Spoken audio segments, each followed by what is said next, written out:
오늘 우리가 상하이에 왔잖아. 우리 시청자분들한테 매연 서포터즈에 대해서 잠깐 설명해 줄 수 있어? 저희 매운 서포터즈는 윤봉길 의사의 생애를 기리기 위해서 만들어진 대학교 홍보단입니다. 맞아, 이제 내가 사진 한 장을 보여줄 건데 혹시 이 사진 어디서 본 적 있어? 이거 많이 봤지. 오른쪽은 윤봉길 의사시고 왼쪽은 김구 선생님이니. 정확히 알고 있네. 이제 이 두 분들의 표정을 한번 자세히 봐봐. 어떤 느낌이 들어? 윤봉길 의사는 결의에 찬 표정인 것 같고 김구 선생님은 되게 슬퍼 보여. 맞아, 이 청년의 운명을 아셨던 걸까? 오늘 이야기는 이 사진에 담겨 있다고 해도 과언이 아니야.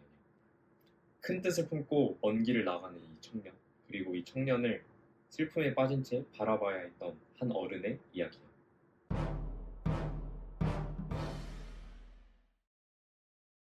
때는 1931년 5월 8일 중국 상하이였어. 한 청년이 배에서 내려서 곧장 인력거를 타. 인력거 기사에게 전했던 주소는 프랑스족의 마랑로 보경리 4호였어. 당시에 이 장소는 임시정부로도 쓰였지만 교민단 사무소로도 쓰였어. 사무실 문을 연 이 청년 앞에는 두 명의 남성이 있었어. 한 분은 김구 선생님, 그리고 다른 한 분은 김동우 선생님이야. 김구 선생님은 잘 알지? 당연하지. 민중의 지도자 김구 선생님. 맞아, 잘 알고 있네. 당시 김구 선생님은 임시정부의 재무부장이자 교민단 단장을 겸하고 있었어. 김동우 선생은 아쉽게도 우리가 많은 자료를 찾아볼 순 없지만 독립운동계에 중요한 역할을 하셨던 것으로 보고 있어. 그렇다면 김구 선생과 김동우 선생 앞에 선 이 청년 혹시 누군지 짐작이 가? 왠지 윤봉길 의사실 것 같은데. 맞아, 바로 23살의 청년 윤봉길이었어. 이렇게 오늘의 이야기의 두 주인공 김구 선생과 윤봉길 의사가 모두 등장했어.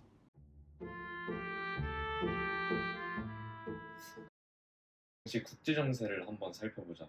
1930년대 초 동아시아는 팽창하는 일본 제국주의로 불안과 긴장이 고조되던 시기였어. 1931년 7월 중국인 농민과 한국인 농민 사이에서 만보산 사건이 일어나고 두 달 후인 9월 18일 일본은 만주 사변을 일으켜서 일본 면적의 3배에 달하는 만주 지역을 손에 넣게 돼. 그렇다면 이렇게 흘러가는 국제 정세는 임시정부에게 어땠을까? 되게 안 좋았을 것 같은데. 상황이 너무 안 좋았어. 모든 상황이 임시정부에게 불리하게 흘러갔거든. 대외적으로는 만보산 사건으로 중국의 독립운동 지원을 기대하기 어려웠고, 내부적으로는 좌우 갈등 그리고 이념을 둘러싼 갈등으로 많은 독립운동가들이 임시정부를 떠나는 상황이었어. 이런 위기를 타개하기 위해서 김구 선생은 한인애국단을 조직하게 된 거야. 한인애국단 이래서 조직된 거였구나. 맞아. 그러면 한인애국단의 1호 단원 혹시 누군지 알아? 이봉창 의사. 정확히 알고 있네. 이봉창 의사는 1932년 1월 이제 한인애국단 1호 단원으로서 일본 도쿄에서 일왕에게 폭탄을 던지는 의거를 하셨잖아. 비록 실패했지만 일왕을 직접 겨냥한 의거였기 때문에 전 세계를 큰 충격에 빠뜨렸어. 그리고 얼마 지나지 않은 1월 28일 일본군은 상하이를 침략하는 제1차 상하이 사변을 일으키게 돼. 결과는 어땠을까? 잘 모르겠어. 제1차 상하이 사변으로 일본군은 중국군을 퇴각시키고 상하이를 점령했어. 그리고 1932년 4월 29일 일본은 헝커우 공원에서 일왕의 생일인 천정절과 상하이 사변 전승을 축하하는 성대한 기념식을 계획하게 돼. 이 소식을 들은 윤봉길은 이 내용이 실린 4월 20일자 상해 1일 신문을 보고 또 봤어. 그리고 곧장 김구를 찾아가 자기 생각을 털어놨어. 이 성대한 경축식에 폭탄을 투척하겠다고 밝히며 마음에 맺힌 민족의 원한을 풀어볼 생각이라고 말했다고 해. 그 순간 두 사람은 이것이 하늘이 내려준 기회라는 것을 직감했고 치밀하게 의거를 준비해 나가기 시작했어. 자, 이제 의거 계획은 다 세워졌어. 날짜는 4월 29일. 의거에 사용될 폭탄은 당시 상해 방공청 주임이었던 김홍일이 마련해 준다고 했어. 마침내 상하이 의거가 윤봉길 의사의 손에 들어온 거야. 시간은 흘러 1932년 4월 26일 의거를 사흘 앞둔 시점이었어. 장소는 안공근의 집. 이 집의 주인이었던 안공근 지사는 안중근 의사의 동생으로 상하이에서 독립운동을 하고 계셨어. 이곳에서 김구 선생과 윤봉길 의사가 다시 만났어. 엄숙한 분위기에서 이딴식이 진행되었고 윤봉길 의사는 묵묵히 선서문을 써내려갔어. 이 사진은 우리가 오프닝 때 봤던 사진이지, 그치? 그리고 이 사진은 아마 역사 교과서에서 많이 봤을 것 같은데요. 태극기를 배경으로 은은한 미소를 짓고 계시는 윤봉길 의사님. 그리고 그를 바라보는 김구 선생의 마음은 얼마나 아팠을까? 되게 아프셨을 것 같아. 왜냐하면 윤봉길 의사가 실패하든 성공하든 살아 돌아오지 못할 걸 제일 잘 아시는 분일 테니까.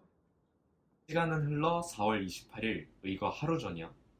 김구 선생과 윤봉길 의사는 중국 기독교 청년회관에서 점심을 함께 했어. 비록 구체적인 대화에 대한 기록은 없지만 둘은 이때 어떤 대화를 나눴을지 상상해보는 것도 좋을 것 같아. 그날 저녁 김구 선생은 윤봉길 의사가 계셨던 숙소를 찾아 이력서와 유서를 부탁했어. 이어 김구를 기리는 시, 조국 청년들에게 남기는 시, 그리고 두 아들에게 남기는 시 등을 작성해서 김구에게 전달해. 사실상 유서에 해당하는 이 편지를 한번 읽어줄래?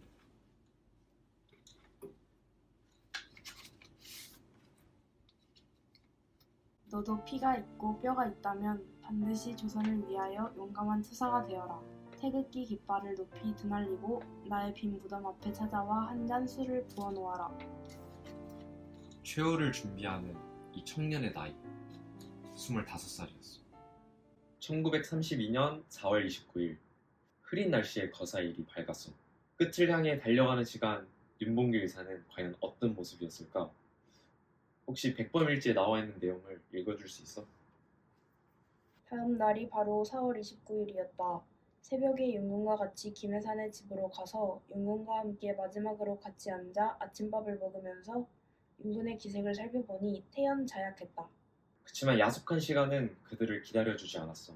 7시를 알리는 종소리가 들렸기 때문이야. 이때 윤봉길은 김구에게 자신의 시계를 주면서 교환할 것을 제안을 해. 선생님, 제 시계는 6원을 주고 산 시계인데 선생님의 시계는 2원짜리니 바꾸시죠. 제 시계는 앞으로 1시간밖에 쓸 수 없을 테니까요. 윤동지, 저는 이제 가보겠습니다. 그럼 안녕히 계십시오. 이날 전승 경축식에는 상해에 거주하는 일본인 1만 명, 일본군 제9사단과 해군 병력 1만 2천여 명, 그리고 각국의 외교사절 등을 합해 모두 3만여 명이 참석했다고 해. 윤봉길 의사는 오전 7시 50분경 홍커우 공원에 도착하여 일본인으로 위장해 출입에 성공했고 오전 11시 50분경 제3부의 시작과 함께 일본 국가인 기미가요가 울려 퍼지기 시작했어. 바로 이때 일반 관람석 앞쪽에 있었던 윤봉길이 단상을 향해 뛰어나왔어.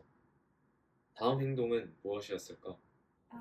이때 도시락 폭탄을 던졌겠네. 우리가 도시락 폭탄으로 익히 알고 있는데 사실 수통령 폭탄이 맞아. 윤봉길은 도시락 폭탄과 수통령 폭탄 두 개를 들고 있었는데 수통 모양 폭탄이 끈이 있어 던지기 더 쉽다고 생각해서 수통 모양의 폭탄을 던지게 된 거야.